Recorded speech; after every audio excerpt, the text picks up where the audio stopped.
Airlines are built around one average passenger, and if you're an older traveler, that average was never really you. There are rules, workarounds, and quiet policies that gate agents rely on every single day that most senior travelers never hear about. And knowing them can be the difference between a smooth trip and a stressful one. I'm sharing 10 secrets airlines don't put on a poster, and the final one explains why the seat that looks like the smartest choice for an older traveler, the bulkhead row, is often the worst one you could pick. Ready? Let's take off. Secret number 1. The senior discount is rarely the cheapest fare on the plane. Travelers see senior fare and assume it's automatically the best deal available, so they stop comparing. Airlines know most senior fare programs were scaled back or discontinued years ago, and the ones that still exist are frequently beaten by a basic economy sale fare, a companion promotion, or a fare found through a simple date-flexible search. Picture a traveler calling reservations, requesting the senior rate for a flight to Phoenix, and paying $340 without a second thought, while the website is quietly selling the same seat for $261 that same afternoon. Airline agents aren't required to volunteer that comparison. Before you book anything labeled a senior fare, search the standard fare calendar for the same route and dates. Compare both prices side by side. If the senior fare is genuinely lower, use it. If it isn't, walk away from the label and book the cheaper seat. And once you've locked in the real price, the next secret determines whether you'll glide through security or stand there peeling off your shoes for absolutely no reason. Secret number 2. If you're 75 or older, you may not need to remove your shoes or jacket at security. Most travelers assume the shoes off, jacket off routine applies to everyone equally. TSA has long allowed passengers 75 and older to keep shoes and light outerwear on at standard checkpoints, and in many cases keep a laptop in its bag rather than placing it in a separate bin. Officers may still ask you to remove an item if something needs a closer look, so this isn't a guarantee, but it's a real accommodation almost nobody mentions out loud. Tell the officer your age before you start unloading bins, not after you've already got one shoe off and your laptop halfway out of your bag. That one sentence can save you several minutes and a fair amount of hassle. Speaking of accommodations nobody explains clearly, the next secret is the one that generates the most frustration in any terminal. Secret number 3. Requesting wheelchair assistance does not guarantee it arrives when you need it. Passengers assume that once wheelchair service is noted on a reservation, an attendant will simply appear at the right moment. Airport ground staff know wheelchair requests are pooled across dozens of flights, and popular departure banks can leave attendants stretched across an entire concourse. A traveler who requests assistance the morning of a 7:15 flight, arriving at 5:30, may wait considerably longer than someone who requested it when booking weeks earlier, because early requests get staffed into the schedule and same-day requests get slotted into whatever capacity remains. Request wheelchair assistance when you book the ticket, not at the airport. Call the airline 48 hours ahead to confirm it's still on the reservation, and arrive earlier than you think necessary, especially during a morning departure bank. If you enjoy learning the travel details airlines don't spell out for you, tap subscribe, because I cover practical secrets like these every week. Now let's talk about the moment right after you board, because it doesn't go the way most older travelers expect either. Secret number 4. Pre-boarding does not guarantee overhead bin space near your seat. Passengers who board early naturally assume the bin above their row will be waiting for them. Flight crews know pre-boarding fills the front of the cabin first, and if your assigned seat is in row 24 while pre-boarding only moves you a few rows ahead of general boarding, your bin can already be full by the time you sit down. That leaves you either walking back against the boarding flow to find space or gate-checking a bag you wanted to keep with you. When you pre-board, walk directly to your row and place your bag immediately, even if you're carrying less than you could technically fit.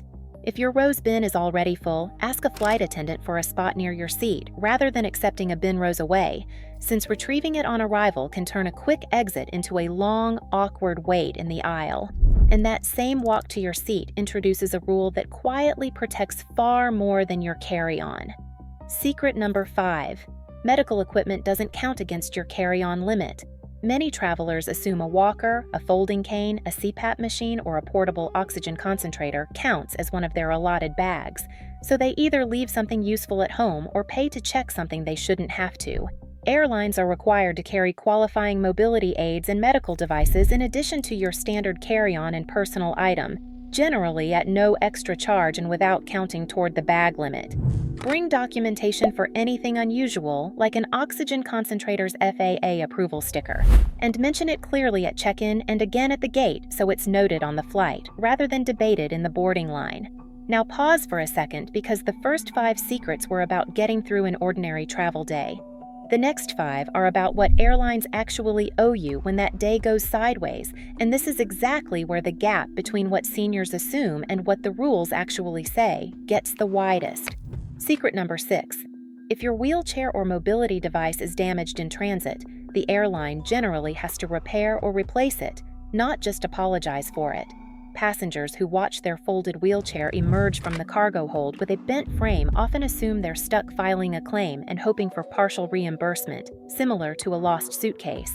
Airlines know federal rules treat mishandled mobility equipment differently from ordinary baggage, and carriers are generally required to provide a comparable loaner device and cover repair or replacement, not a depreciated payout. Report the damage before you leave the airport. Photograph it immediately, and ask specifically for a replacement or repair, not a general damage claim.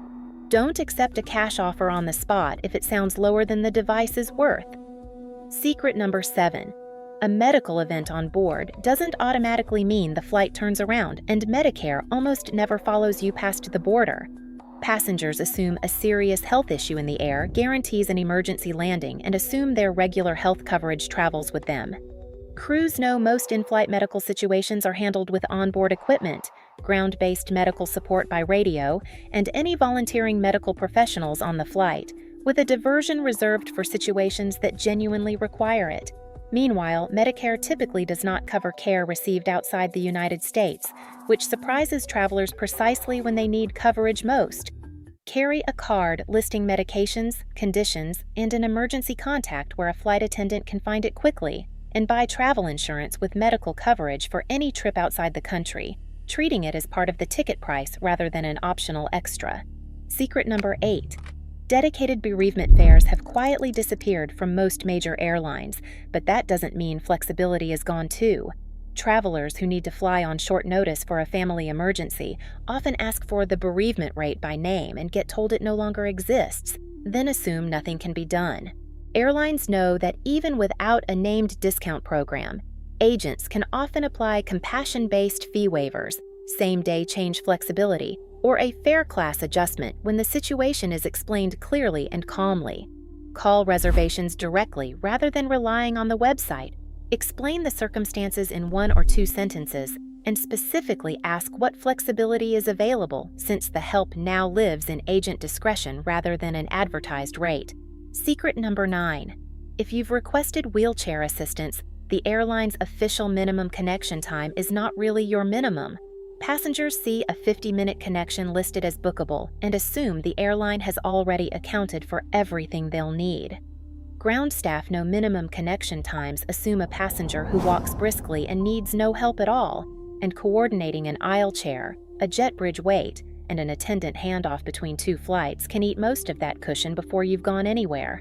A 50-minute connection requiring wheelchair service at a large hub can realistically feel like 15 usable minutes once transfers and waiting are factored in. When booking a connection that involves wheelchair assistance, aim for at least 90 minutes domestically and considerably more internationally. And mention the connection specifically when you request service so staff can coordinate the handoff in advance rather than starting from scratch after you land. And that brings us to the seat that seems like the obvious right choice, but often isn't. Secret number 10. The bulkhead row is not automatically the best seat for an older traveler. Passengers request the bulkhead assuming extra legroom solves everything, and in fairness, the legroom is real. What often gets missed is that bulkhead rows have no seat in front of them, which means there's no seat back pocket and nowhere to slide a cane, a book, or reading glasses within reach. So everything has to go in the overhead bin during takeoff and landing, exactly when you might want it closest. Bulkhead seats also sit directly next to the galley or lavatory on many aircraft, which means more foot traffic and noise, not less. A regular aisle seat a few rows back, close to a lavatory but not directly beside one, often gives you an easier armrest transfer, a shorter walk, and a spot to keep essentials within arm's reach the entire flight. Before you request bulkhead out of habit, ask the agent to describe exactly what's near that row on your specific aircraft and compare it honestly against a well-placed aisle seat farther back. So which of these are you doing differently on your next flight? And what's the most frustrating airline experience you've dealt with as an older traveler? Tell me in the comments. Then watch the video on screen next, because it covers even more travel rules airlines rarely explain out loud. Your next trip is just beginning.